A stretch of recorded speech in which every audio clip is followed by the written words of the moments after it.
Hello, hobbyists.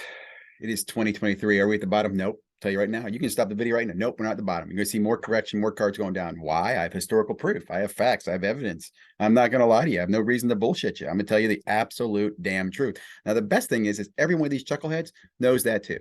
Are we at the bottom? No, we're not at the bottom. Are we at the bottom? No, we're not at the bottom. Are we at the bottom? No, we're not at the bottom. Are we at the bottom? No, we're not at the bottom. Why are we not at the bottom? Well, let me help share this with you. Go here. Listen to this.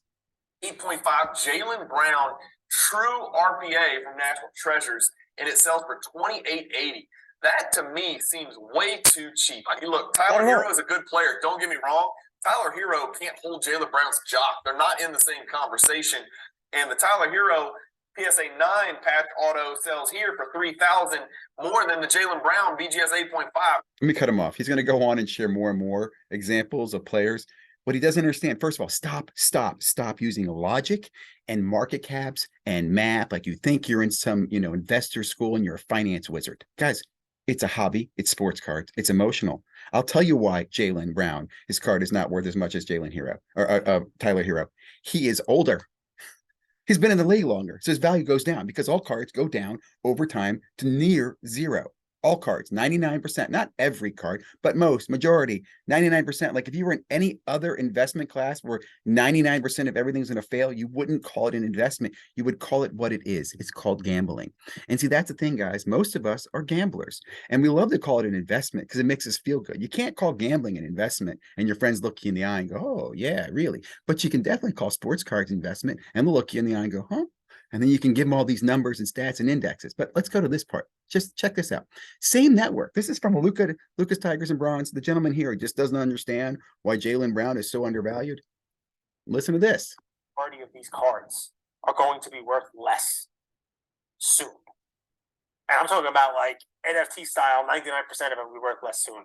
Because a lot of what drives the value of these cards. Okay, I'm going to stop here because if he goes any further, he hurts himself. Let me let him go further so you can listen to him hurt himself. Now is the difference between potential energy and kinetic energy.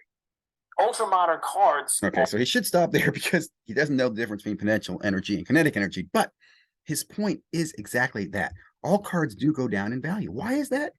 It goes back to this belief that as every rookie class comes out, we chase the potential of what that rookie will do. Now, we're not buying kinetic energy or potential energy. It's just we hope this guy could be the next Tom Brady. Tom Brady was drafted 7th, and he ended up being Tom Brady. So there's this dream. But as time progresses, kind of like a carbon decay rate, a player's value will go down.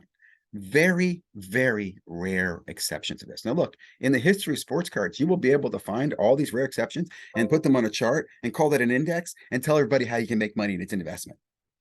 But stop, because if people were more honest, there's more indexes that go to near zero in sports cards than anything else, okay? I've always been told this, and I'll go back to a story I was told years ago. After the junk wax boom, collectors and hobbyists only wanted tangible assets, things that they saw real value in. So they weren't going to go chase a card just because it was printed to a number. Numbering was done. It was cool. It was clever, but that wasn't the real drive. It really was the autographs and the game-used relics. Now, over time, things have changed. Autographs are harder to get. Game-used merchandise isn't the product. Now, everybody wants to blame the manufacturer for both those problems. Oh, it's Panini's fault. They don't get the autographs. Oh, Panini's taking a shirt off the Walmart rack. Well, guys, we, the collector community, made this problem. We drove up the value because when some guy first did this back in, I don't know, someone will correct me, 2010 and cut up jerseys, or 2005, jerseys were a lot easier to get. Players didn't care. Like, oh, I'll sell you my jersey for $10,000. I got $10,000 for a jersey I wore in a game. Now that there's a higher value on those game-worn jerseys, they're not selling them to the manufacturers to cut up anymore. And there's more value keeping them intact. So we have to look at how this evolution has happened. Now, as that evolution has happened, as the game-used material has gotten more valuable, right? What have the manufacturers done? They've shifted our view towards these parallels. And last night, I was listening to some, I don't mean some nice guys. So again, I'll say this too. The problem we have right now in sports card content is majority of the content creators don't have any experience. They don't have any real experience. They don't have experience more than just the boom experience. Or maybe they start collecting a few years before the boom. But guys, Sapphire, Black, Ben Baller, Chrome, it's all the same card, different parallel. Why'd they do that? because they don't have as much game use material. They don't have as many autographs anymore. So they have to do a sleight of hand, trick of eye, whatever that magic stuff is. Ooh, shiny over here, shiny to 10, shiny to 5, shiny with Ben Baller and Steve Aoki. And you guys freaking follow that crap. Like last night, listen to them say, oh, I can't wait for Topps to have the football. So they come out with football chrome and football black and football sapphire. I'm thinking, it's the same goddamn player. It's all Panini Prism's been doing with the prisms, the choices and the H2s. Guys, that's not what we want. This is why I will tell you, I'm telling you right now, the market will continue to correct because the educated, hardworking, real collectors know better. The only people, guys, that continue to hype this bullshit false scarcity are you content creators who are getting paid by your views, your clicks, your sponsorships. I don't know what it is. I don't know why you're not being more honest with this. Guys, all these cards go down in value. Now, I'm not telling you there's no money made in cards. Okay, I'm not telling you, nope, don't do cards. Cards are over. There's plenty of money to make in cards, right? The sad thing is you have to come to a rationalization that you realize you're making money off of someone else's ignorance, right? Like, for example, when I sell a Bowman Chrome prospect to somebody who pays me $1,000, I kind of feel bad for them because they are betting on that person's the next Mike Trout or Tatis or whatever it is. More than likely, they're gonna be wrong. And if they win and they do well, I'm not upset about that. I was gonna go, oh man, I had the card. That actually makes me feel good. Well, gosh, I didn't see that coming. But what I can tell you is every card I've sold over the last 6-7 years, there's not one of them that I look back and go, well, that one's going to be worth millions in the future. Not one of them. And I've sold some pretty good cards. I sold Patrick Mahomes RPA, NT-RPA. And some people would argue that's going to be worth lots of money. The 99 real true RPA. I disagree. I don't think Patrick Mahomes will be the next Tom Brady. Okay. He might win a couple Super Bowls, but it's the modern era. Things change. Another quarterback comes by. You're not going to see another Tom Brady. And if you look at the multiple QB winning quarterbacks of the past, whether it was, Elway or Peyton Manning or Eli Manning or Ben Roethlisberger, no one cares. No one cares. You're either Tom Brady or you're everybody else in football. And that's what I don't think people understand. Like, it's not even like there's no question. The only cards you should ever go in for in football, if you're looking to make money, you're not just collecting because you like every player and the color, the parallel, or whatever, is quarterbacks. The only ones going to have money. That's it. Now that's fun. It's fun. That's the lotto side of me. That's why I play football cards. I'm not collecting football cards because I think they're the next Tom Brady. I'm playing football cards because they can fuel the fire for me to get other things I want to collect, whether it be basketball cards or baseball cards. Football is a fuel. That's all it is.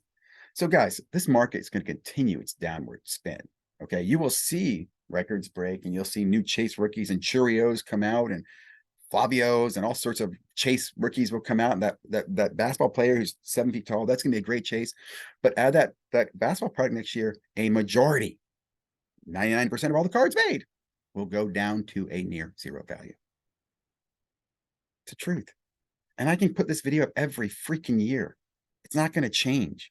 What you saw in 2020 and 2021 was an anomaly. Anomaly. Try it.